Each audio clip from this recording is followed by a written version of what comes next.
and welcome to Culture Talks. We are Heather and Shaila, the regional managers of Crown's Global Skills team. I'm Heather, I'm based in the UK, and I oversee programmes in the EMEA and the Americas regions. Hello, I'm Shaila. I'm based in Hong Kong and I oversee programmes in Asia Pacific. Today is our last season special of season 1, and we are recording this at the end of December. This is a time when many minds are turning to the new year, to resolutions, to fresh starts. And today we hope is a joyful roundup and recognition of how different cultures around the world celebrate this time. So whether your new year is 31st December, Lunar New Year, Diwali, Nowruz or Muharram, making a new year comes with lots of different traditions. Today we're going to take a look at some of those traditions and what they mean in that culture. So whether you're looking for luck, love or prosperity, this episode is going to give you a whole to-do list to ensure your new year brings whatever you're looking for. It certainly will. It's been so much fun pulling this together, and I think really underlined that although the action or the tradition might look different, the reasons why we're doing them are so similar. We all really want the same things. Absolutely. So let's start with looking at love and red underwear. Yes, you will be surprised how often red underwear come up in this episode. We did think about calling it New Year, New Pants, but did not think we could get it past. Okay, so if you are preparing for love in the new year, when it starts off, if you are in Brazil in particular, selecting your underwear very carefully is very important. And if you are looking for love in the new year, you should wear red. If you're looking for luck, incidentally, you should wear yellow. And if you want peace in the new year, you should wear white. So once you've got your underwear on, it doesn't just stop there. Obviously, there is the kiss at midnight. Now, not only is that a hope for romance, but in English and German folklore, it's believed that the first person you come into contact with dictates that year's whole destiny. Wow, so choose those partners wisely. Right? There's a lot of pressure. Yeah. And the last step of your New Year, New Love action plan is to put a sprig of mistletoe under your pillow. You could also choose holly or ivy, but I do feel like holly would be very prickly to try and sleep with. So put a sprig of mistletoe under your pillow on the 31st of December and you will dream of your future partner. That's an Irish tradition. Wow, it sounds like a 3-step process, a guaranteed recipe for success. We're totally going to patent it and make our fortune. Speaking of that, let's move on to luck, but still with red underwear. Oh gosh, it's back again. But this time in Italy, where you wear red underwear, bought for you and not by yourself. And it's for New Year, for luck, fertility and protection against evil spirits. Right. Who knew there was so much to red underwear? I mean, maybe the audience did, but we didn't. But, it's not just underwear. In Hong Kong, if you're gambling, which is a huge thing during the Chinese New Year, you need to wear red to ensure that all your luck is in. It's really important. Yeah, excellent tips. But if you do not fancy hitting a casino and you want to stay home, you can still increase your luck by getting involved with first footings. So that is ensuring that the first person through your door in the new year is either a tall, dark, handsome male stranger carrying coal or a child. And whether you want one or the other depends on whether you are in Scotland or in Greece. So in Scotland, they're hoping you're a hot man, while in Greece, the person who first foots is either someone who's considered lucky or a child because children are innocent and pure. So that person is sent outside. They're ordered to re-enter the house, right foot first, that's very important, to bring good luck into the following year. How cool is that? I love it. It sounds like a really lovely tradition. And actually, Denmark has a tradition for luck if you want to stay at home, throwing away old plates. This is meant to bring your loved ones the best of luck.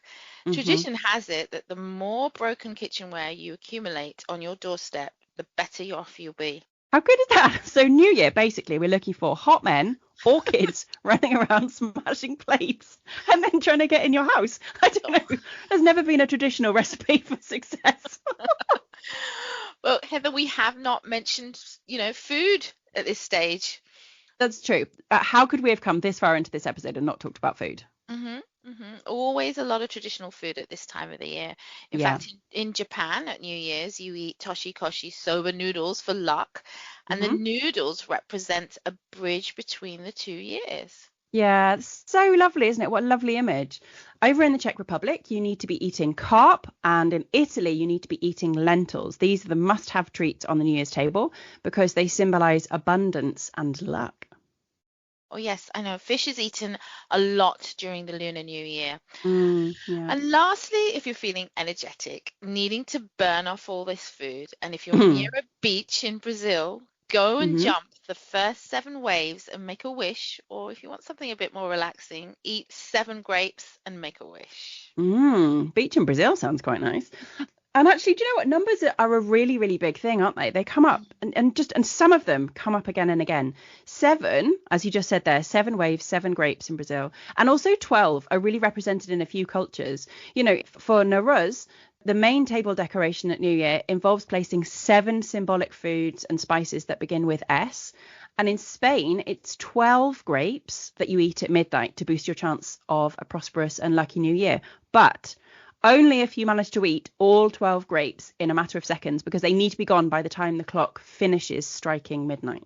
So 1 grape with each chime of the clock. I think that's pretty doable. I could try that.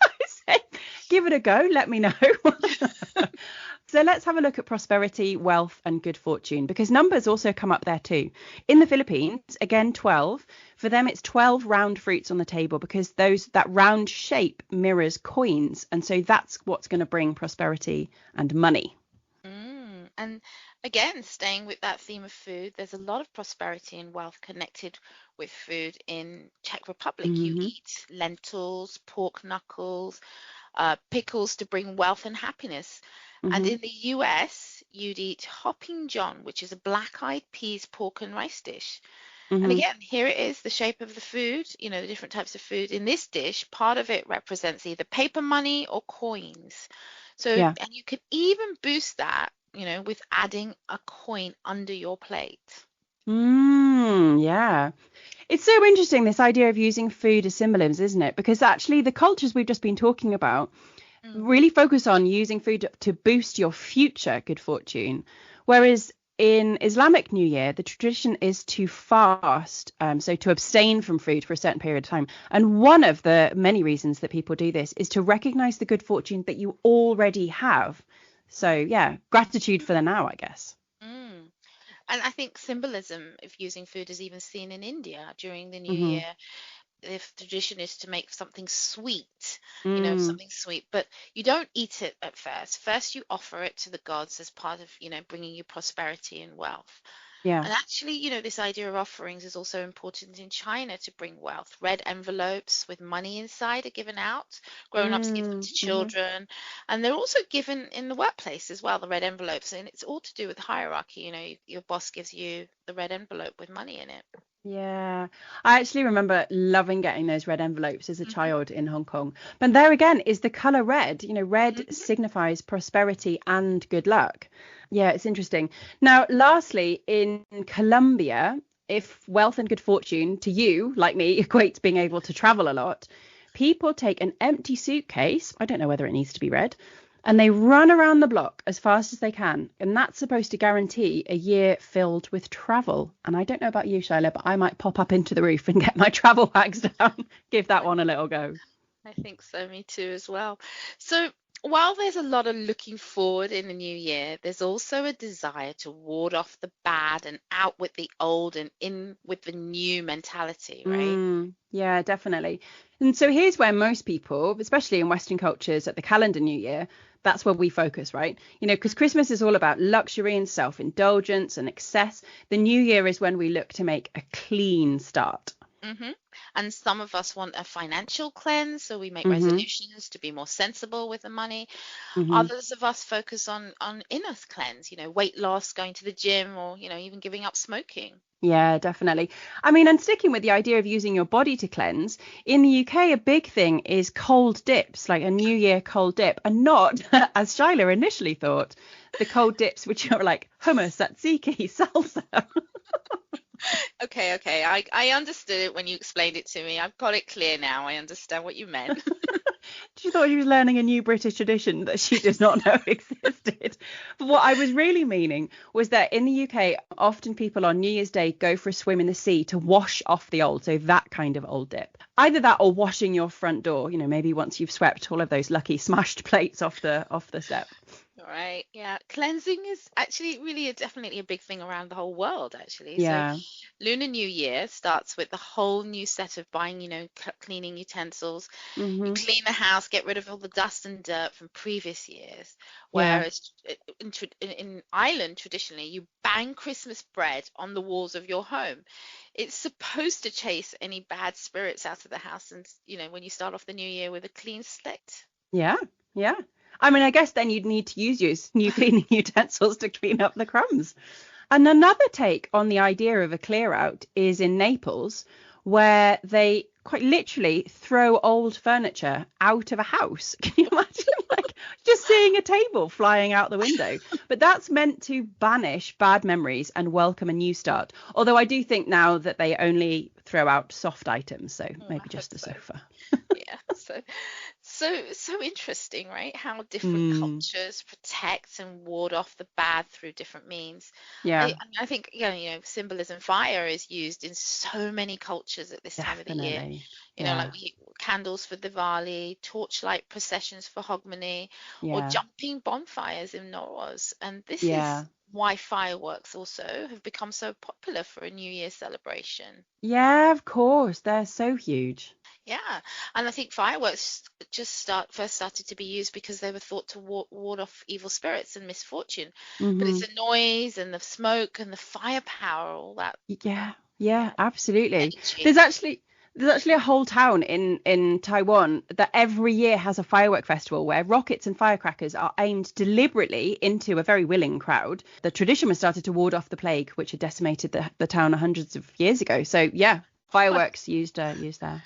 So normally you try to avoid getting hit by fireworks, right? Yeah, you do. It's a very different experience to how you would normally act around fireworks, definitely. But actually, speaking of things that you need to avoid. Please share. This sounds like a good link. Excellent link.